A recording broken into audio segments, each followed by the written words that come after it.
Mata upu e lua se fulu, o tula fono a Yehova. Ona fetalai mai leo le atua inei upu o malava ua whapea mai.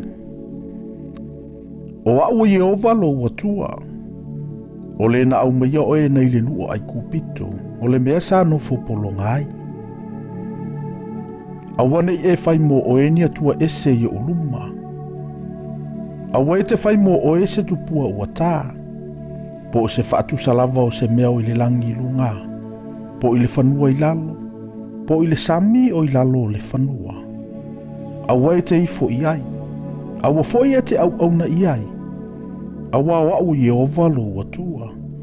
O le atua fua. O le tau i atu i whanau o le ami o le tonua o lato matua. E o ile tupulanga e tolu ma le wha. O e ino mai i a te au. Au te alofa i afe o tupulanga o e alofa mai i a te au. Ma tausi mai i a upoloa inga. Aua e te taufua le suafo Yehova lo watua. Aua e le whaasaoina Yehova o le taufua i lona suafa. Ie e manatua le aso sapati e te whapa i aina. O aso e ono e te ngalue ai. Ma fai ai au ngalue ngau malava. A o le aso fitu, o le sapati le ia Yehova lo watua. Aua e te fai ai se ngalue ngai tasi. O oe, maloua talii, maloua fafine, o lau au natane, malau au na fafine, o au manu foi, ma le tangata ese o lo o mauma oe. Aua ana fai ai Yehova i aso e ono le langi ma le lalolangi. Atoa ma le sami, ma mea umalava o iai. O na malolo ai le o ia i le aso fitu.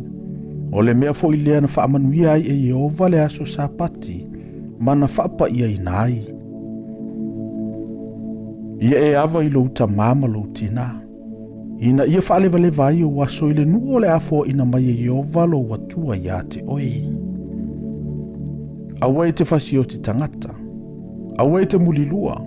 Awa e te ngaoi. Awa e te moli mau pepelo i le lua te tua oi. Awa e te manao i le fale o le lua te tua oi. Awa e te manao i le avā le lua te tua oi. Po o lana au na tane. Po o lana au na fafine.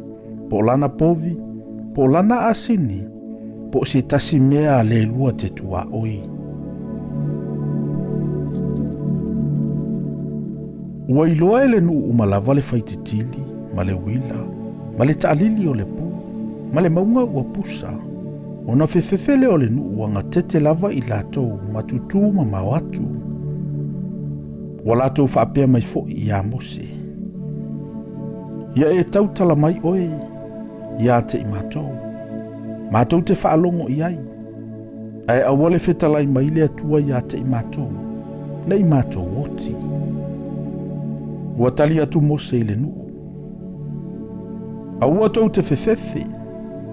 Aua fio mai le atua ina ia tofo ia te outou. Ina ia matautia fo o ia e outou. Ina ne i outou anga sala. O na tutu mamao antu leo le nuu. A o mose ua ia whaalatalata atu i le mea pongi sa ua ia i le atua. Ua fetalai mai fo Yehova ia mose. Ia e fai atu i le whanaunga Israelu. Ia whape atu. Ua outou i loa ua outou tala atu ia te outou mai le langi.